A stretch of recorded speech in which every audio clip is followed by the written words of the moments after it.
Final Boy Status is a podcast about scary movies and the stuff that happens in them.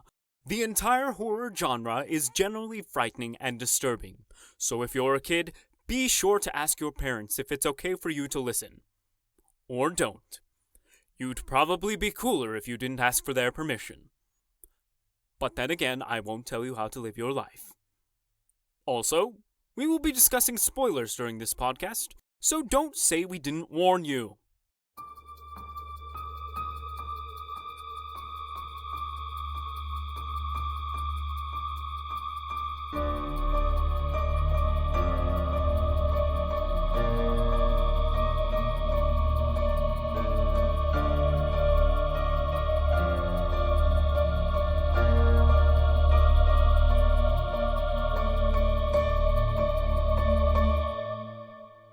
All right, everybody. Welcome back to another episode of Final Boy Status. I will be your host this episode. I am Lance and Lappin. I am joined, as always, by two esteemed gentlemen, Adam Bone and Luke Haueter.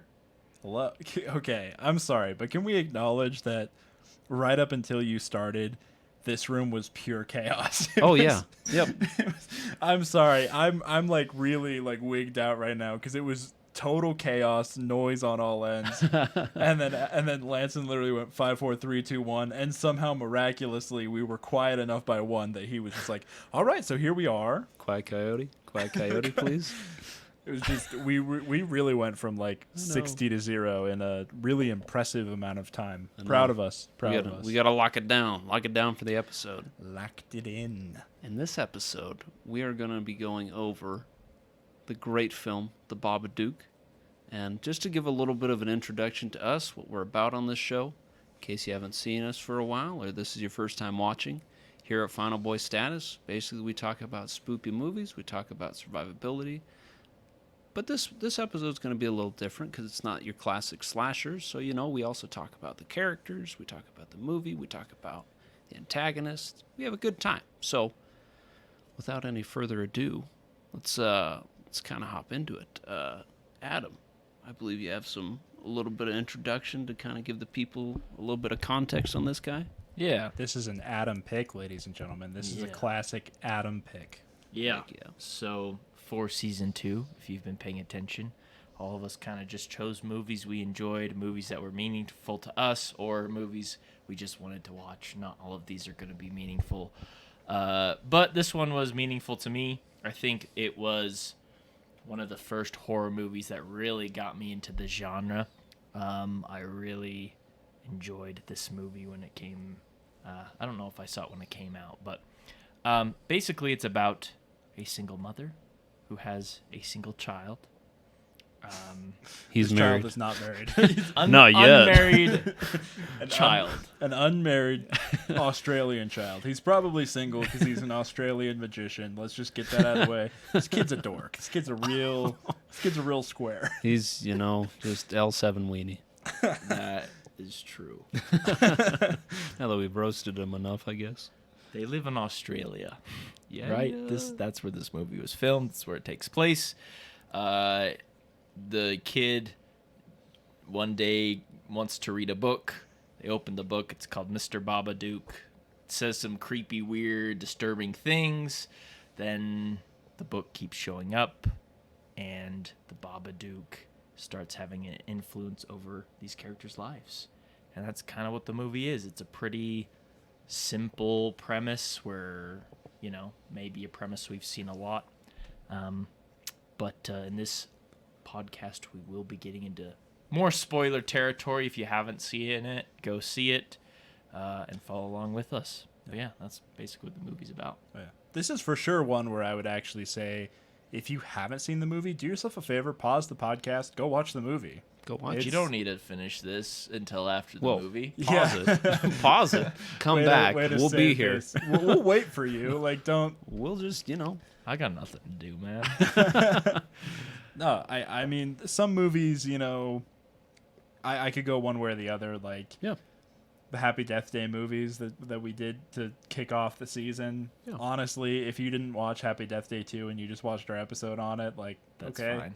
That's fine. I'm fine with that.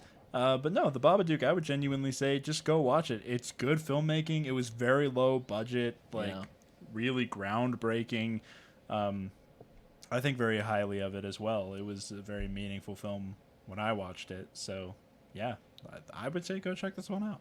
Absolutely. Absolutely. So, getting into our kind of more review and giving an opinion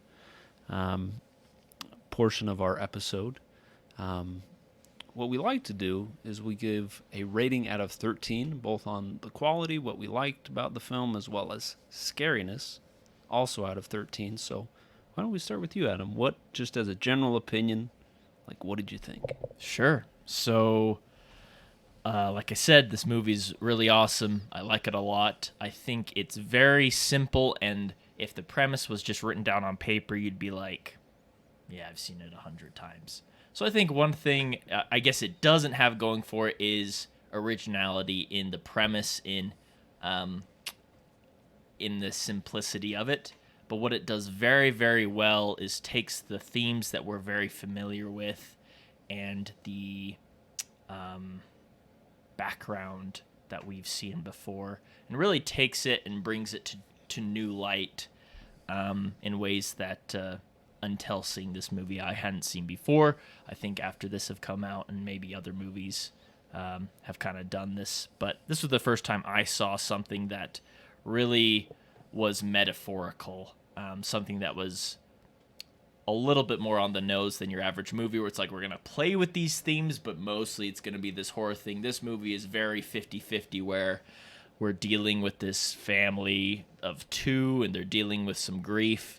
And the mom is just having a tough life. Yeah. And she's had a rough go. 5 or 6 years. Yeah. Yes. 6 years. And she's on the edge and she's pushed over the edge. And so this film is similar. I think Hereditary is a movie that's comparable because it kind of does the same thing where it's about a family and the dynamic and grief, and the horror aspect is there to kind of highlight these things.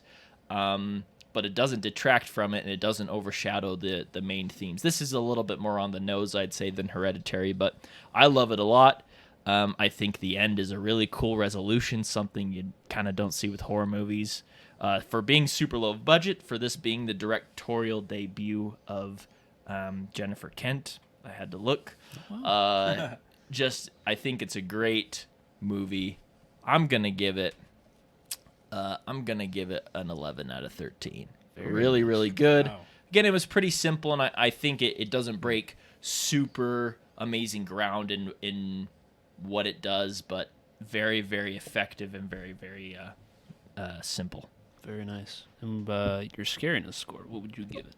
I also think this movie is very scary. Yeah. I think Spooktacular. it uses really cool scares that are very awesome. I love the visual of the Babadook. It's something so simple and so practical because it was a low-budget movie. They couldn't do anything with crazy special effects.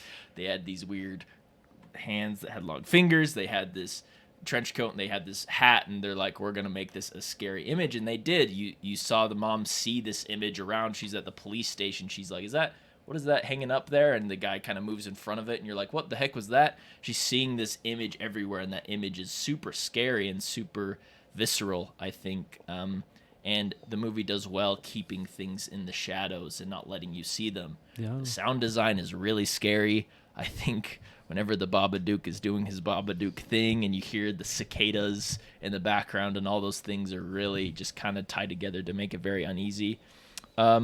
I don't think there's any moments that, you're just going to jump out of your chair and scream. It's all very tension building. It's all very atmospheric.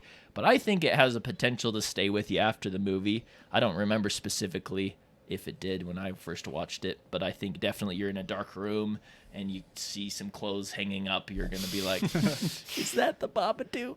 It's come for me. So out of 13, I'm going to give it a 9. I think Nice. it's pretty scary. It's not reaching Hereditary levels. Oh, there geez, isn't yeah. anything that crazy that What goes can? on, but it was pretty scary, and Nice. I think it will have a residual effect. Very nice. So, yeah, I would agree with Adam. I think that this is a great movie. Well written, well directed. The acting is great.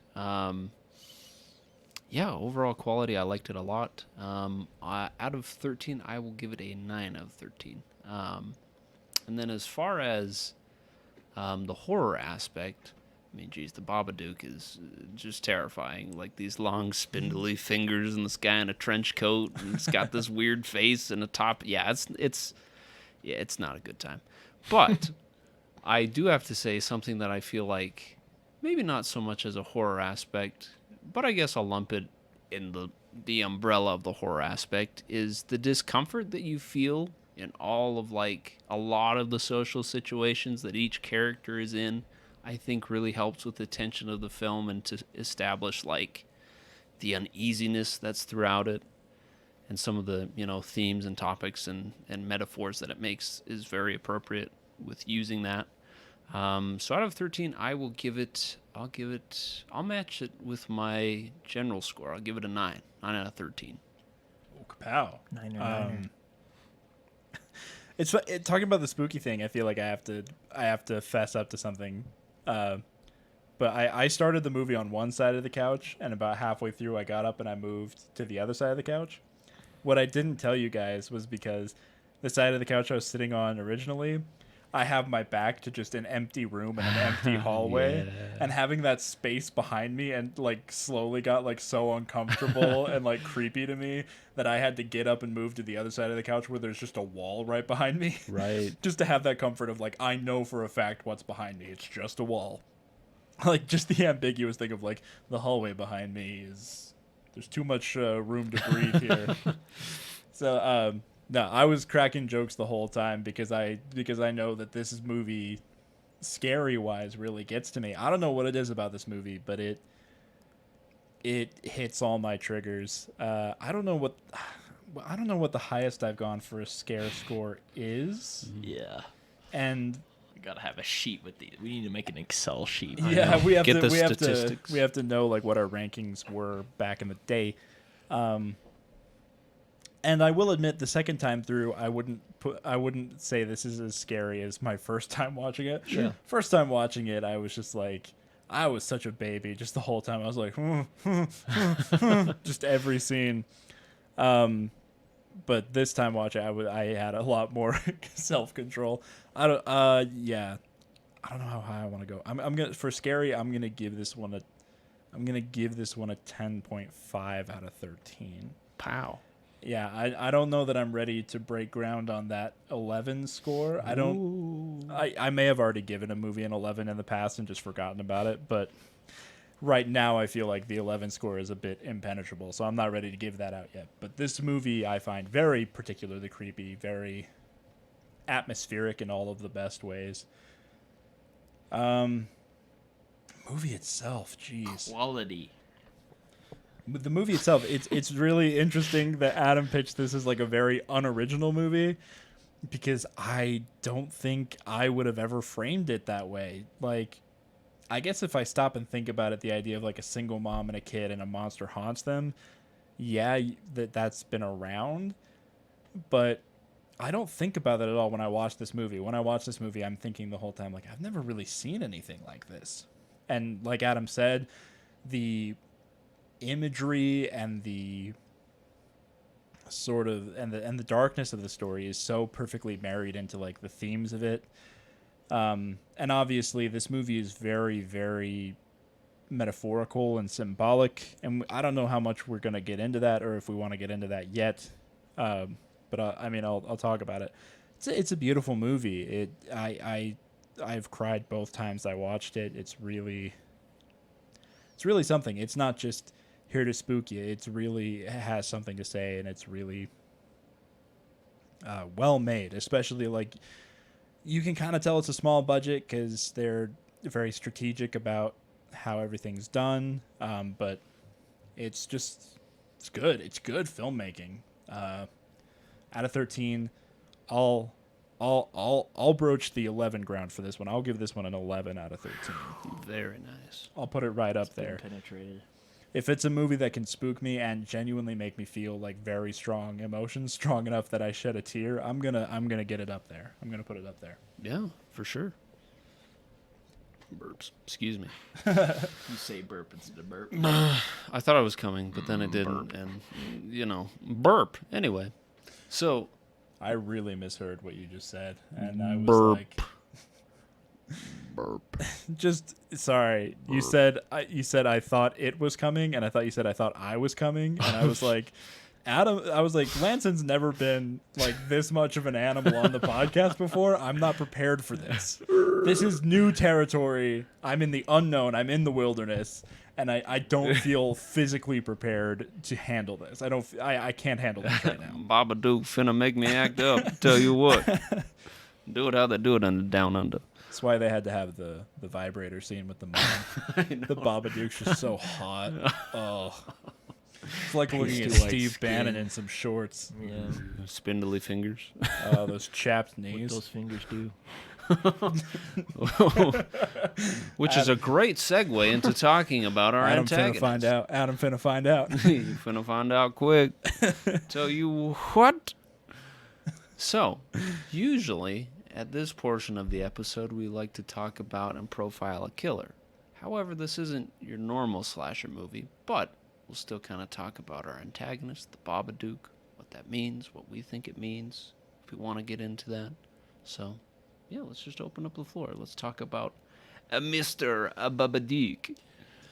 This is an interesting movie to do this with because I don't know, the way I am seeing it right now is obviously the Babadook is a physical creature in this movie world. It is a thing that exists. It is a thing that can do harm and that can do things, but it's also a metaphor for us to take. So it's almost like it's weird to categorize it. You're like, can I deal with the metaphorical Babadook or the actual physical thing? I think we have to talk about it purely in the physical form for it to kind of make sense and not to get super weird, at least partially, and then the other way as well. You know what I'm saying? Yeah, sure. I Sure. do think we have to meet I think we have to meet somewhere in the middle on this, because I think that's what the movie does. I think the movie, like you said, it is a real creature in the context of the movie. Yeah. But also, it very much is connected to and feeds on the things that it metaphorically represents. Right. So I feel like I do feel that the correct way to approach it is to talk about it as a physical being, but also as a manifestation of abstract ideas. I think that's really the only way to talk about it. I think, just to kind of like really get into it, obviously this family has significant trauma. The mother and the son share a very real trauma, and I think that's what the Babadook latches onto at first. I think it almost like detects that in people and is drawn to people who have this trauma and who have this pain, but importantly who have this pain and don't speak about it. The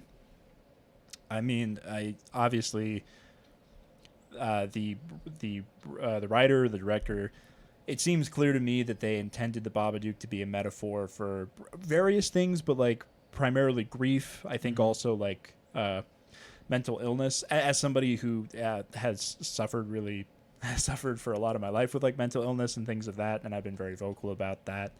If you're just tuning in, this is not a secret. I think it's one of those things that it's like, and one of the things that comes up a lot in the movie is if you pretend it's not real and if you don't talk about it, it gives more power to the thing. Mm-hmm. And I feel that that's often the experience with grief and mental illness. It's very much been my experience in the realm of mental illness that if you just like pretend it's not there, or if you just don't talk about it, it has more strength than ever before. Like really what takes away its power is to call it out, like, and to talk about it. And I feel like this movie really hinges a lot on that metaphor, which is things do get better as you're willing to deal with them and as you're willing to acknowledge that they're real and as you're willing to talk about them. So I feel like the Babadook, the creature, latches on to like people who have these issues, these traumas, and are quiet about it. It's almost like the Babadook has like that opportunistic mindset of like, hey, if you don't talk about this trauma in your past, you're probably not going to talk about me. And just as trauma gets stronger as you keep silent about it, the Babadook gets stronger as you stay silent about it. So it's like, I feel like that's a good way to talk about the creature, as it is physical, but it shares similar symptoms to like the metaphor. Yeah. That's how I think we would look at it. I don't know. I mean that's my take on the Right. Babadook. I don't know how you guys would interpret it, but Yeah. I would agree with a lot of that. I think, yeah, it's interesting, like, just as a physical creature, like, you know, it has so much control over the person's life that it's infesting. And I think it's also interesting, like, you know, also speaking physically and metaphorically, like, as has been said, like, when you try to ignore it, it's always present in your life, but you know, the more that you say that it isn't there, it's there. It's like the more that you don't approach the difficulty of accepting that or identifying that, like, makes it stronger. And it's one of those things where it's like, you know, in life when you deal with something, it's like, okay, well, let's not talk about that. Well, it's like, it's obviously there, and you probably should just, you know, address that and approach that, and that'll get easier. But it is interesting just to have that dynamic of the characters of like, well, the Babadook's not real, but like, it's, you know, it's real. It's been following you everywhere this entire time. So yeah. So yeah, I would agree that yeah, it is a physical being that feeds off of these negative emotions and negative situation, and the less that you want to be honest about that or address that is the more root that the Babadook takes in your life. And a crazy thing about it, which is definitely a strength of the Babadook, is it never goes away. Yeah. You can't get rid of the Babadook. And that is obviously very metaphorically profound, but in the sense that it is a creature that's eating worms in your basement, that's a strength. It's always going to be there, and you always have to be dealing with it in a healthy way, or else it's going to get angry and become a monster again, right? So yeah. that's a big strength for the Babadook. It's you're never going to get rid of it. Well, and like a key thing to point out too is one of like the last lines is the kid asks, like, how was it today? And she goes, you know what, it was kind of quiet today. And I thought that was really interesting. Obviously, you know, talking about grief or like mental health. I heard somebody it was such a beautiful description. I heard somebody describe it once that if grief or depression or anxiety or whatever, like, a person is dealing with, if you think of it as a box with a button on the inside, like your grief or your mental illness or whatever is a big old ball inside of that box. And some days that ball feels massive, and all you have to do is move a little bit to one side and the ball rolls over, presses the button, and you have a freak out or whatever. And dealing with mental health is basically just doing what you can to shrink the ball little by little. The ball will always be bouncing around and will inevitably hit that pain button, like, no matter what. Like, there's always a likelihood of that happening. You just have to try and keep on top of it and keep that ball small and be coping and be trying to feel healthy. And I feel like that movie kind of captures this movie really kind of captures that in physical form, where it's like, you know what, the Babadook was quiet today, but maybe tomorrow, like, it's going to give us more trouble. And they're prepared for that. She tells him, like, you have to stay outside while I go deal with this. Like, she locks the door behind her when she goes in. She's very careful about her interactions at the end. So I think, like, sorry, to just backing up what you said, like, it's very much in that realm of it can get stronger again, and it will have days where it's stronger than other days, and you will have to deal with it forever. That is definitely a strength of it, is that it's sort of eternal in a way. Yeah. Which, in the context of right now, I'm realizing sounds really dark and horrifying, but in the movie, it's weirdly like hopeful. Right. Yeah. Right. Yeah. I think, yeah, I had another thought, but it has escaped me. It's all good. Something that I was thinking Whoopsie. about. Lancey's got a thought to back. I have a thought. I'm going to grab my water, and I just know that my head is going to dip into the other camera, and I feel so weird about it, so I'm just calling it out now. Come into our side. Come on over, dude. Oh. Did you see me? We got a Did you sneak see me? peek. So something The about audience, like, I'm sorry, I felt like I had to say you're something, good. otherwise the audience just sees me suddenly lean into Lanson's lap, like, all right. Well, hello. While Lanson gives some of his opinions, let me just see what's going on down here. Those are some nice pleats. Thank you very much. We do what we can. We got to dress to impress on this show. So something that I was thinking about with the Babadook, both physically as well as metaphorically, is that the Babadook doesn't just, in a way, yes, it does affect them, but it also, the existence of the Babadook also affects the relationship that and the interaction that these main characters, Samuel and his mother, have with everybody else in the movie, which I think is very fitting if we're talking about mental health or if we're talking about grief. Like, that's something that's always going to, for better or for worse, that's always going to influence you as a person and your interaction with other people. So I think if you're the Babadook, you would feed off of that in the sense of the characters being in the mindset of not talking about that grief or not talking about you as a creature. That boils over into having a negative experience with other people, which ultimately makes you stronger as a creature. Yeah, I Yeah. agree. I think there is also an interesting balance that, because obviously the end of the movie, she kind of figures out how to deal with it, figures out what it's weird calling it a weakness, but just what the way to deal with the Babadook is, because you can't get rid of it, you can't kill it, you just have to deal with it. But there is a balance between the Babadook, if strong enough and if you let it in enough, it turns you into something you're not. She is not. She actually doesn't want to snap the dog's neck or kill her child, right? It's making her do things she doesn't want to do. But there's also a catharsis in the movie where it comes to acceptance about being quirky, about being weird, about being different because of these experiences you've had.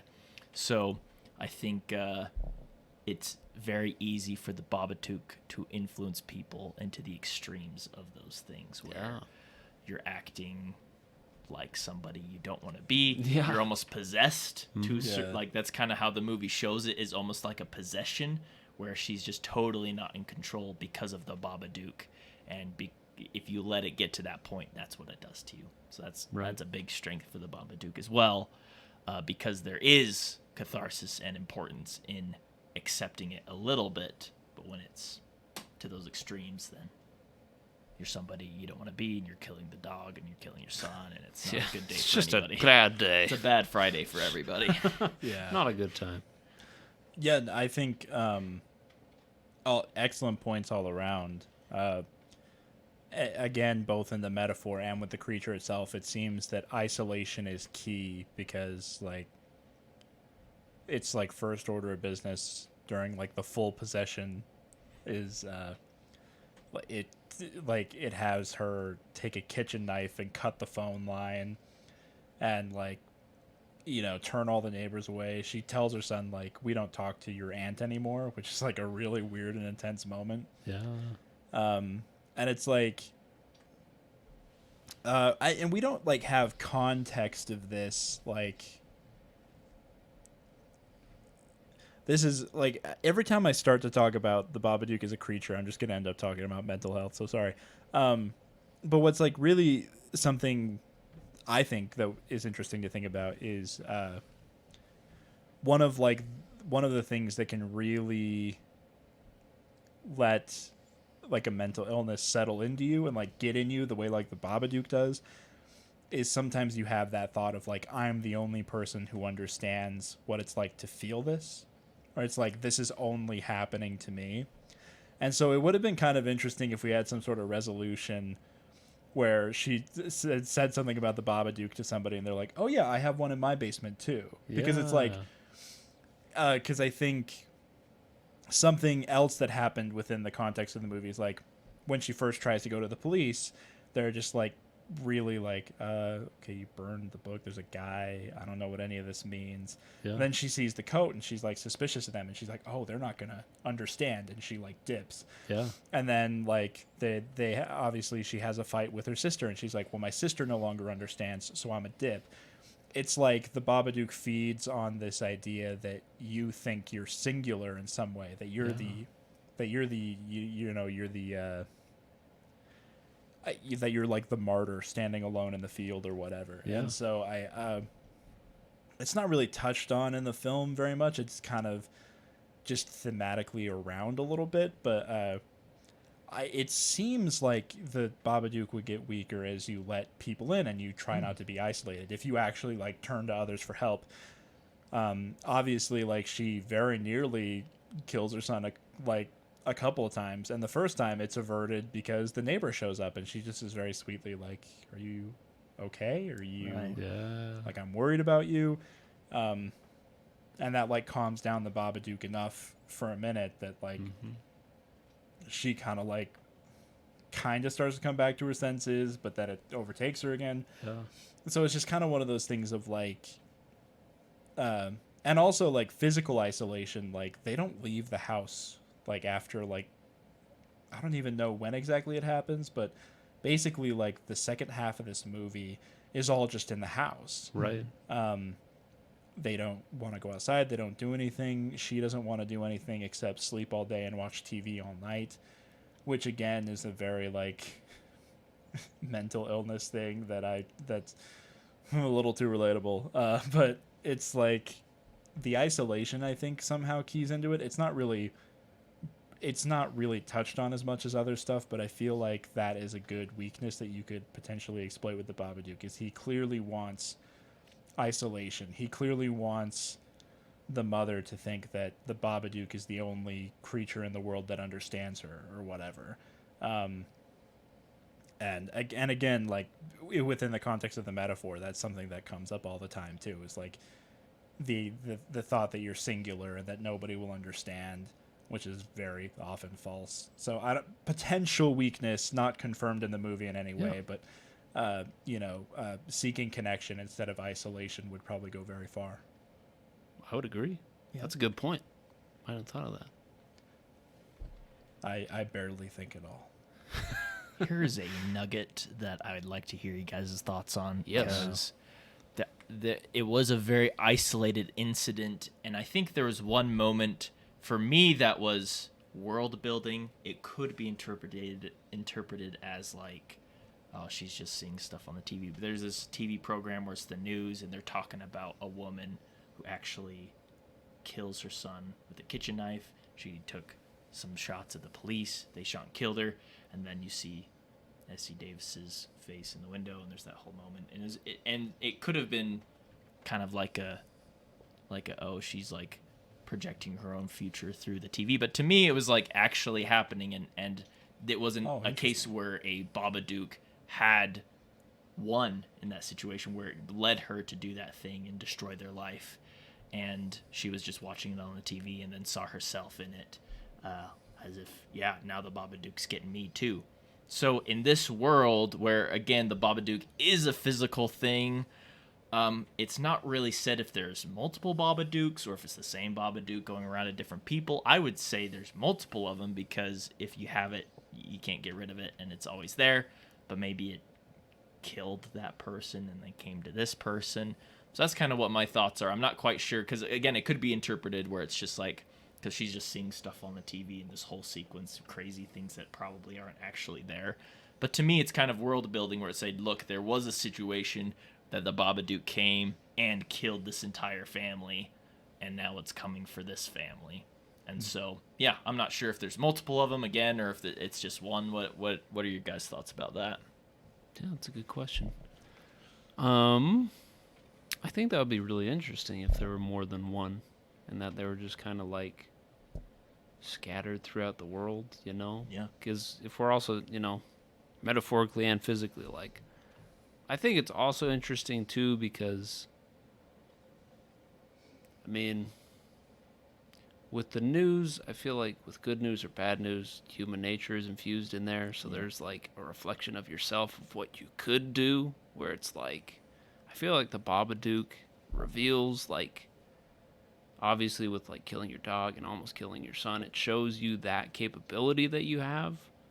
And so I think in a way it kind of is a revealer of sorts to kind of show you like, oh, like this is what could happen if you don't like work on yourself, if you don't talk serious. about, yeah. So I think physically as a creature, I think that's cool. And I like that idea of there being multiple. And I think as a metaphor, like the bad, the terrible, the ugly side, I think that is something that's reflected like in everybody in the movie, you know? So yeah, those are my thoughts. Great thoughts. Sure. I like the idea that there's multiple Babadooks. I mean, I was kind of broaching that territory already, but Yeah, it's you're like, saying, yeah, I have a Babadook. He's in my basement. That's what led me to think of it. I was like, yeah. Yeah. In that newscast, we saw a Babadook kill a family, at least in my interpretation. Yeah. So yeah, you have to assume there's more. I do think this is getting real interesting, and you guys might make me cut this later, but one thing I do think is kind of absent in this movie, which is because the Babadook is like a physical manifestation of grief, of whatever you want to call it. Yeah. I do think one thing that isn't adequately articulated in this movie that I would say from my own experience is there is a level of choice, which is, you know, mental illness is not a one-to-one of you want to hurt somebody. Yeah. Terrible pain from grief is not a one-to-one of you want to hurt people. Obviously, it distorts your thinking and it puts you in a bad zone, but still violence is a choice. And this movie kind of starts to get there a little bit in that, like, at the height of her possession, she's like choking her kid and then lets him go, but it's not articulated very well that like you know, that the violence is a choice. Right. So that's something I would point out, is that if the physical Babadook itself is a one-to-one with mental illness, it can't make you be violent. It can drug you up. It can distort your world to the point where you might be more likely to choose violence, but the violence is still your choice. If that makes any sense. That makes perfect sense. If you're putting yourself in the mom's place in this movie, where you're imagining you're the person kind of being possessed by the Babadook, like, obviously it's a really horrible situation. You're not doing well. You're very, very ill, but I think that's something that's not talked about. It's not articulated well enough in most movies about mental health. That was honestly my biggest complaint about Joker with Joaquin Phoenix as well. Like, it's a well-made movie. It got a lot of acclaim, but I was like, you know, that movie blames Arthur's violence on his mental health over and over again, and Right. it's not. That's him choosing. Yeah, he chooses to be violent. He can, like, he is mentally ill, Of course, yeah. but also, like, violence is not the equivalent of being mentally ill. Yeah. So that's something I really want to point out about that this movie doesn't articulate well enough. And also a potential something you could exploit in the Babadook is Right. which is, I don't think he can force you to be violent. You do have to choose that. Right. So yeah, this lady needs to go to jail. She fully snapped a dog in half. I know, man. And started choking out her kid. And look, he's a loser who does magic. I get it. I get it. But also, not even magicians deserve to die. Video editors, go ahead. Cut this out. Cut this little section out. Share it around. I want this video circling the internet. I don't think magicians deserve to die. Amen I to that, do. brother. Oh, jeez. Oh no! Shit! Oh no! A divide. One stole my fucking nose one time, and I want it back. Pulled a quarter out of my ear. That fucking witch. Where did he get the money? Where's the money? Adam goodness. fully morphs into Nicolas Cage from Season of the Witch. Is that the movie where Nicolas Cage plays the witch hunter? I think. Yes. Let's Yes. say it is. Yeah, that sounds about right. Either that or National Treasure. I can't. Was it the Wickerman? Wickerman could have been. The there. The bees. Anything but the bees. Oh, man. That's Sorry. good stuff. No, Sorry. all good. We're good. So, yeah. Everybody feel like we talked a sufficient amount about the Babadook? Anything else?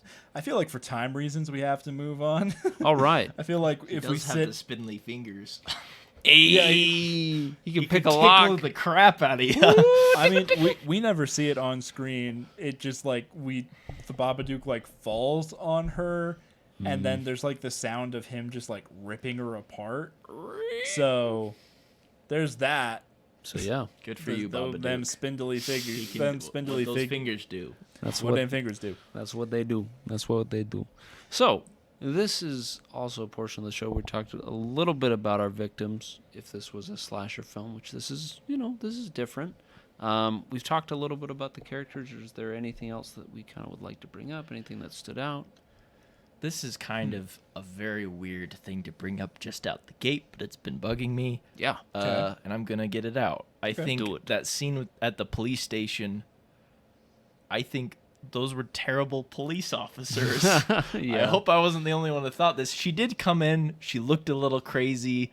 I think maybe in my mind it would have kind of like rolled my eyes, or it would have been like, this is kind of weird. Sure. But they didn't even have her like write a report. Yeah. The dude looked her in the eye and was like, I can't help you. There's nothing we can do. And that to me was terrible. Maybe that's how it works, and maybe I just haven't been in this situation. Yeah. But I'm saying if we're talking Dude, about you- victims, You got to be careful. We're posting this on the internet. You're gonna get so much like communist propaganda in your inbox after this goes out. I'm psyched. I made that Hey. crap. People are like, he's not satisfied with police work. Let's talk about this. Hey. Let's talk about that. The Marxist has shown himself. If we're talking about victims and choices they make, the choices those police officers were not satisfactory to my standards. If we're talking about bad choices, that dog really ran into her hands. Like, Literally. literally. No. To talk about her specifically, I do think one of the things that I clocked this time watching it that I thought was really interesting is the Babadook doesn't really introduce anything new into her life. It just amplifies what's already there. Yeah. She obviously has resentment towards her son. She feels weird because he's so much like his dad who has died, Yeah. and she has trouble loving him completely because of that. From the get-go, you can tell that there is some aspect of her love that she's holding back, which, like, of course that's going to mess the kid up. Like, that's huge for a mother to be holding back and loving him. That's a lot. Yeah. But already, like, at the beginning, she clearly is, like, sad and dissatisfied and is depressed and misses her husband and feels weird and feels some weird resentment towards her son. And she's not sleeping at the beginning either. She's very quick to blame her son, but, like, in one of the first scenes, she's just staying up late watching TV and then goes upstairs. Like, I mean, like, this is... I'm just gonna say it like it is. Right. She's staying up late watching TV, and then she goes upstairs to use her vibrator and then go to bed.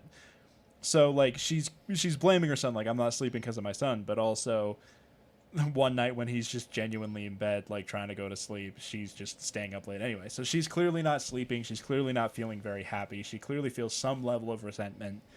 And then the Babadook kind of comes in and amplifies all that. So I think... I don't know. I mean, if you in her place could find ways to help that, you know?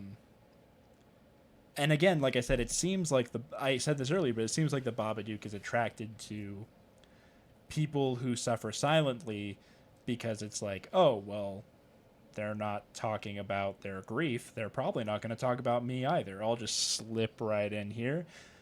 So I think in terms of things you could do right out the gate is you could be somebody who's sort of a champion of your own mental health, and you could be somebody who's very conscious of like somebody who maybe is in a little more of a well-adjusted position than her.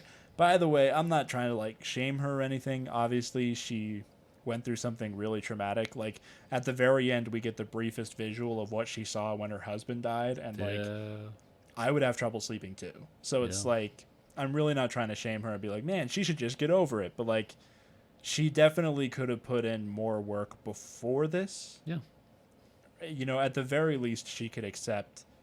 I mean, kind of step one is being able to say, like, you know what, I went through something really hard, and I'm probably not fully okay. Yeah. And her whole thing is just kind of like, I don't want to think about it. I don't want to talk about it. I'm fine. Like, I don't need your pity. I don't need you. Like, everybody just leave me alone. Is kind of her attitude right out the gate. And so, again, kind of going back to one of the first things I pointed out about it, maybe the best way to kind of get yourself in a good spot to be a winner right out the gate is to be somebody who is striving like to get better and is willing to admit when they're not well. Yeah.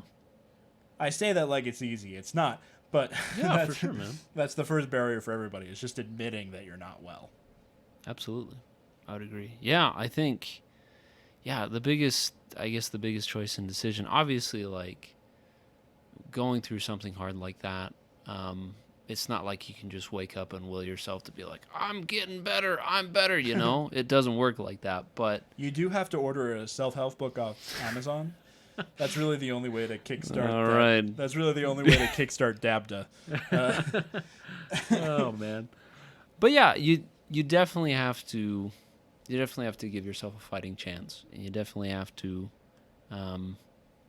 seek out help, but also, you know, you kind of got to do the basics of like, okay, I got to get to sleep. I got to eat healthy. I got to like take care of my body. If we're talking about this from like a grief or a mental health or any kind of perspective, you know, you definitely have to give yourself a fighting chance and have somewhat of a routine. I know that, again, easier said than done. But I think, you know, the Babadook as a physical creature, I am not 100% sure of what I would do to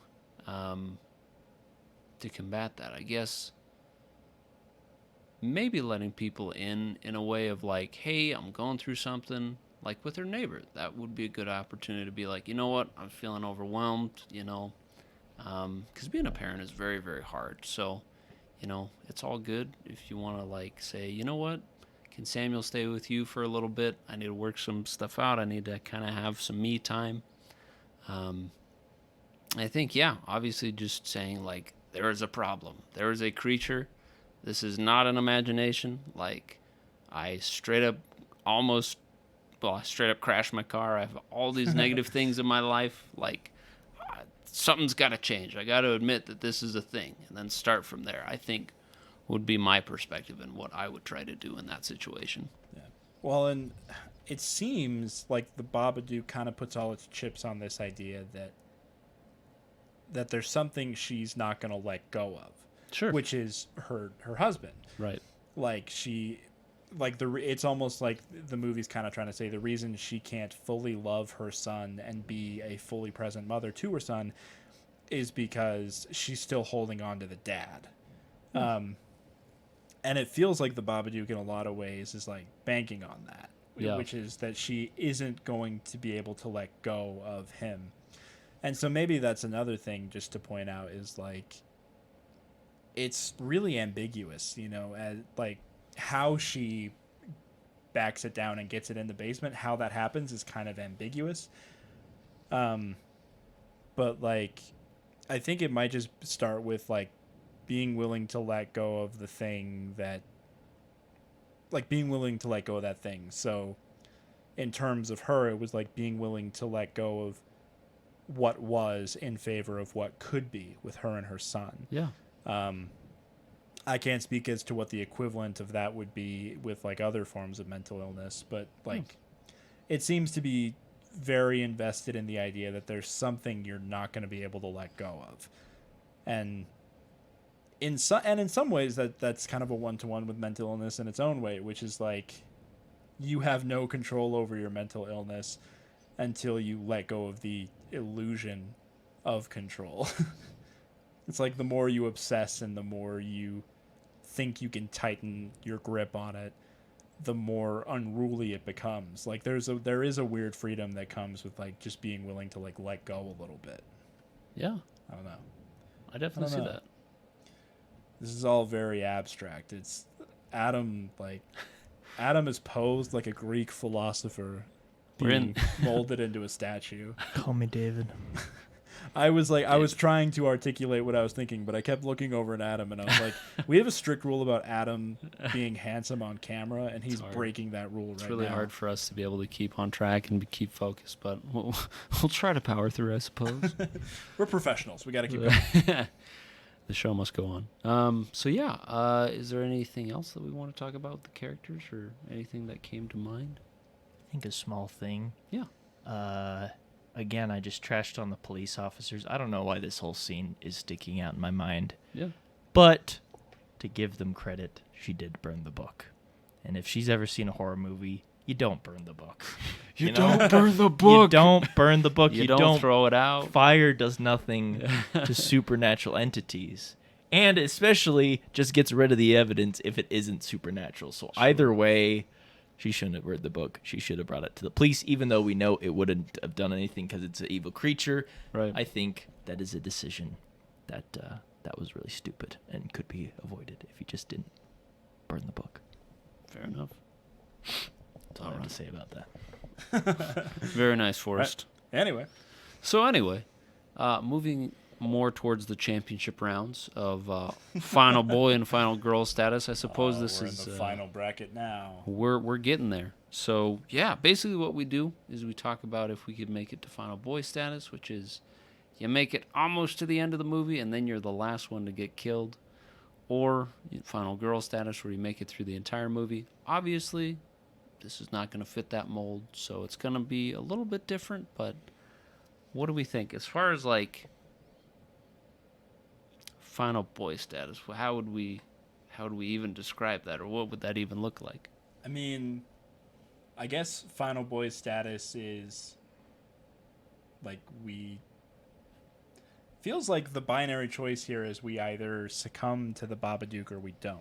Yep. Yeah. So final boy status, you put in a brave fight, but you can't overcome that last little stretch or whatever, and you are just another one of the Babadook's victims. Or final girl status, you find a way to live with the Babadook, like the mother in the movie, like where it's just day by day you deal with it. I don't know. I feel like that would be a good distinction. What do you guys think? I think that's good. I think I would agree with that. Mm-hmm. It's kind of dark, but final boy status would be the dog, so just don't be the dog and you make it. Her name isn't Bugsy. Bugsy? Then you're okay. Bigsy, Bugsy? Bugs Bunny? Bugs, yep. There's a classic Bugs Bunny reference. Somewhere in there. Yeah, stepping up to the plate on this one. So, I think that, I'll be real, like, at the first little bit, if I'm the parent in that situation, I'm going to go full 90s movie where I'm like, there's no monster. There's evidence. Like, I have it right here. This is the Babadook. Yeah, whatever. You silly kid. You're watching horror movies, being that type of parent. But in more of a serious note, I think it would be hard for me at first to be like, oh, yeah, there's a monster, and this is a book, and it's a real thing. But, as things progressed, I think that I would be willing to be like, you know what? There's a problem. I need to first of all admit it and move on from there. Fortunately for me, I found those self-help books on Amazon. And there is a chapter 13, How to Deal with Your Own Personal Babadook. So, Good thing I read that. And It was delivered by drones. It's yeah, really, bro, it was good. These guys are getting like next level. I don't know if you've heard about these Amazon guys, but they're really kicking it up a notch. I don't know what to tell you guys. It's crazy.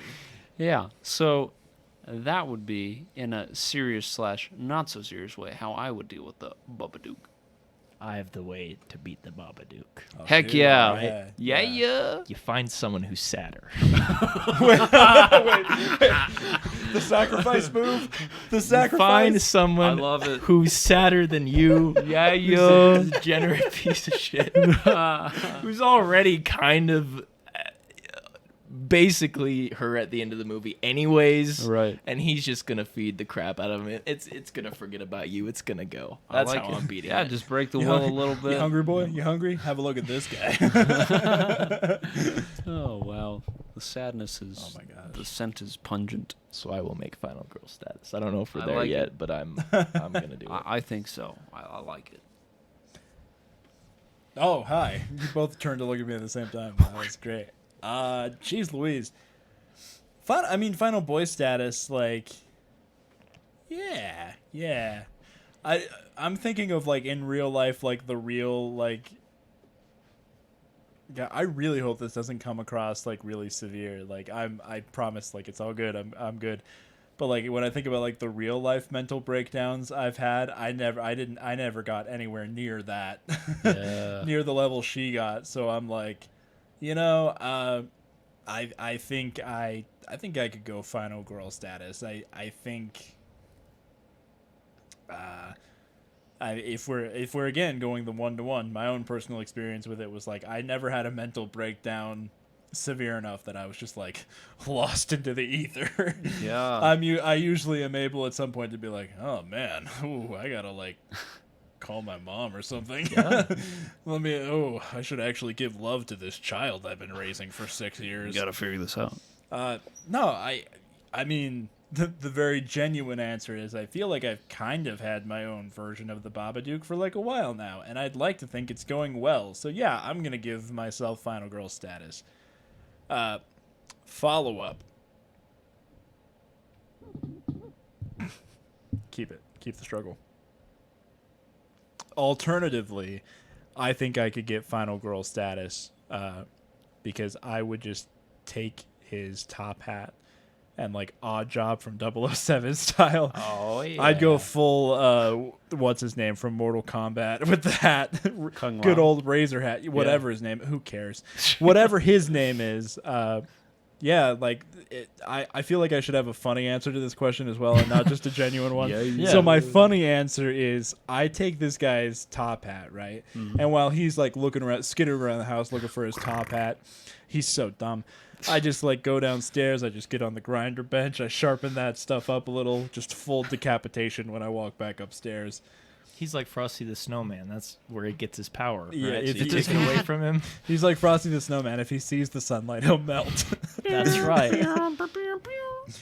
That's all of your issues will go away with some sunlight. Just get out in the sun. That's the answer. Do you remember when that was like a huge thing in like the 90s and early 2000s? Like if your child's sad, just like send him out into the sun. He'll probably feel better. Here, get a little bit of a sunburn. You'll feel better. That depression's going to go away real quick. I mean, you know, sunlight's great. I'm not trying to bash it, but it's like Yeah. very funny that there was Right. an era of time where we were like, that'll fix it. That fixes all problems. You got a stomachache? Get out in the sun. Very nice. So, yeah, I don't know. I feel good about it. Lock that Babadook in the basement. I go back to my life of catfishing pedophiles online. I don't know. Not much changes for me. Good times. Solid answers all around. So just kind of wrapping up our show, just to give some plugs at the end. We usually like to give some shout outs. Does anybody have any plugs? Anything we'd like I to would talk like about? to just quickly make a disclaimer. I Yes. feel like I should. Okay. None of us are therapists or Yeah, absolutely. have any sort of formal education as far as mental health is concerned. So please do not It's very true. take notes and follow what we say. Follow a professional. Get help from a professional if you are needing help. Absolutely. Would Yeah. like to just offer that up. I feel like anything we've offered forth in this podcast, again, going back to this thought earlier, which is one of the worst things about mental health is how isolated you feel and how you're constantly convincing yourself you're the only person in the world that feels this way. We're not any form of professional, and if you do need help, please seek out professional help. But this is us being willing to put forward, like, if you are struggling with these things, you're not alone. Yep. And, there's a Babadook in every other house on this block. Absolutely. Absolutely. I would like to give a shout out, a shameless plug to this podcast, Final Boys Status. We have a lot of fun making it. So yeah, look us up, tell your friends about us if you enjoyed it. Good for Send you. this to your elderly neighbor who's really worried about you. Absolutely. It'll put them right at ease. So anyway, guys, thank you very much. Catch you next time. Babadook.